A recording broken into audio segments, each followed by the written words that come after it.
केदारनाथ। आज जरा पूछो, गुरु का अर्थ है जो तुम्हारी समस्या को तपस्या में परिवर्तित कर दे। आज एक बड़ी समस्या खड़ी हो गई है, मृत्यु सामने आ गया है, पर गुरुदेव सुखदेव हैं तो 7 दिनों को तपस्या बना दिया परीक्षित के लिए, तपस्वी हो गए। समस्या मिटेगी, समस्या हटेगी जब तुम तपस्वी बनोगे। मैं फिर कह रहा हूं, मृत्यु से नहीं बचाया, सांप दंशन करेगा, तक्षक दंशन करेगा।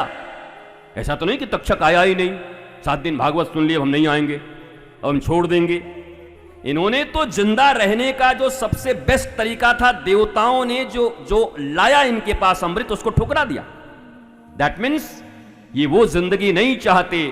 और इस बात को हम ऐसे कह सकते हैं कि एक तरफ दीर्घ जीवन लिखा था, एक तरफ दिव्य जीवन लिखा था, तो परीक्षित ने दीर्घ जीवन से बेहतर दिव्य जीवन को समझा, दिव्य जीवी होना स्वीकार किया। और मैं भी कहता हूं, जीवन कितना दीर्घ हो इससे कोई फर्क नहीं पड़ता, पर जितना है वो दिव्य हो, ये काम तो हम कमी कर सकते हैं। और ये स्पिरिचुअलिज्म ही कर सकता है, आध्यात्म ही कर सकता है। अध्यात्म और धर्म का मतलब ही यही है, दिव्य जीवी बनो। दीर्घजीवी तो 60, 70 साल, 80 साल, 100 साल ये जीना है, तय है, लेकिन ये भी तय नहीं। जिंदगी तो ऐसी है कि यमुना जी के किनारे बड़े बड़े वृक्ष लगे हुए हैं, पल्ली पार चले जाओ, मैं 2500 साल से हूं यहां पर देख रहा हूं, तो अब वो लगे हुए हैं। वैसे तो वृक्ष की उम्र 100 साल होती है, 100 साल रह जाए, लेकिन अगर एक छोटी सी बाढ़ आ जाए और नीचे से मिट्टी खिसक जाए तो वृक्ष 2 घंटे में खत्म। 100 साल चलना चाहिए था, पर 2 घंटे में खत्म। दुर्लभो मानुषो देही, देही नाम क्षणभंगुर।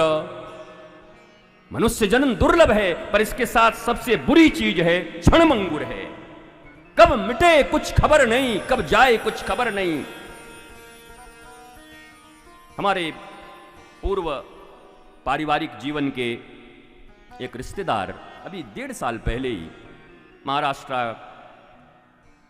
आई थिंक नागपुर या मुंबई में राम कथा करते करते स्टेज से उतरते उतरते ठाकुर जी ने अपने चरण में ले लिया। तो जीवन की लीला।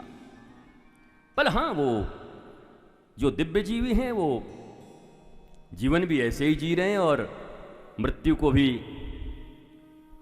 मौत महबूबा है अपनी सबको गले लगाएगी।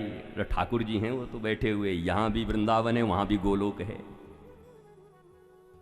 श्रीमद् भागवत आपके जीवन से भय निकाल देता है। और याद रखो, तुम्हारे पास वस्तु जितना हो, धनी जितने हो, समृद्ध जितने हो, लेकिन अगर भयभीत हो तो जीवन बड़ा नरक के जैसा होता है। महात्मा अभय होते, निर्भय होते। महात्मा का पहला लक्षण किसी से पूछो, अभयत्व अगर उनके भीतर है, निर्भयता। क्या मिला क्या गया कुछ खबर नहीं। यहां रहने वाला तो कुछ है नहीं, शाश्वत तो कुछ है नहीं। भगवान श्री कृष्ण ही कह रहे हैं, रोग मंदिरम दुखालयम अशाश्वतम।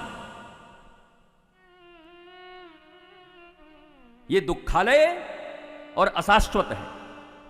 अच्छा, दुखालय क्यों है? क्योंकि अशाश्वतम है। अगर शाश्वत होता तो दुखालयम नहीं होता, तब सुखालयम होता, आनंदालयम होता। चूंकि ये जगत शाश्वत नहीं है, जिसके साथ हमने संबंध जोड़ा है वो शाश्वत नहीं है। अशाश्वत चीजों से जुड़ के भी हम आनंदित होने का जो दुःस्वप्न देख रहे हैं, इसे ही अज्ञानता कहते हैं। ये हमारा स्वप्न है कि हम जुड़ेंगे भी अशाश्वत से, जो नष्ट होने वाला है, और हमको आनंद भी चाहिए। दोनों कैसे होगा? गाल भी फुलाएंगे और हंसेंगे भी, दोनों कैसे होगा? How is it possible?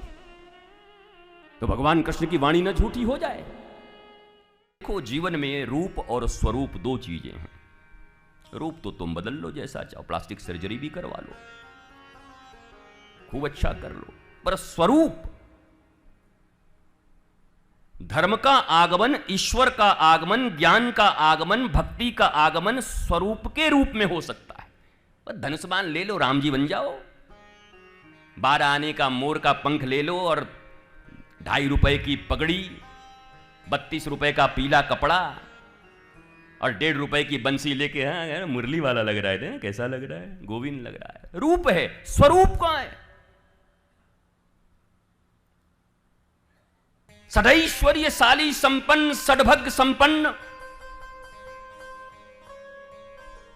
दया तपस्या करुणा तितिक्षा,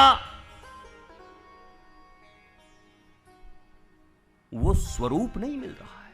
भगवान का आगमन आपके हृदय में, कृष्ण का आगमन अगर आपके हृदय में हो सकता है तो कृष्ण कल क्या हुआ, नंदघर, उनका नाम तो सत्य चित्त आनंद है, सच्चिदानंद, फिर होता चिदानंद, चिदानंद भी नाम है, गोस्वामी जी कहते हैं चिदानंदमय देह तुम्हारी। और सिर्फ आनंद भी है भैया, आनंद यही, आनंद का उत्स जहां है वही श्री कृष्ण है। सच्चिदानंद तो बड़ा छोटा नाम है, ठाकुर जी का दे दिया, चलो रटते रहो, सत्य चित्त आनंद, चिदानंद, आनंद, आनंद के भी परम उत्स श्री कृष्ण है। वो आनंद कोई एक्शन नहीं है। हमको आज खा के बहुत आनंद आया, कहां से आया? खिड़की से कि दरवाजे से? आनंद आया? आनंद एक स्टेट है, अ मेंटल स्टेट, स्थिति। सुख दुख आने जाने वाले हैं, पर आनंद व्यक्ति के जीवन में एक ऐसा स्टेट है जो कभी जाता नहीं। इधर आप रोटी खा रहे हो कि बाहवारी मौज फकीर आदि, कभी तो रहते महला बीचा, कभी रहते जमुना तीरा जी, कभी तो खाते चना चबेना, और कभी पूड़ी हलवा खीरा जी, बाहवारी मौज फकीर आदि। फीकर सबको खा गई, फीकर सबकी पीर, और फीकर की जो फांकी करे वाको नाम फकीर। ये आनंद की स्थिति है। आनंद बदलता नहीं।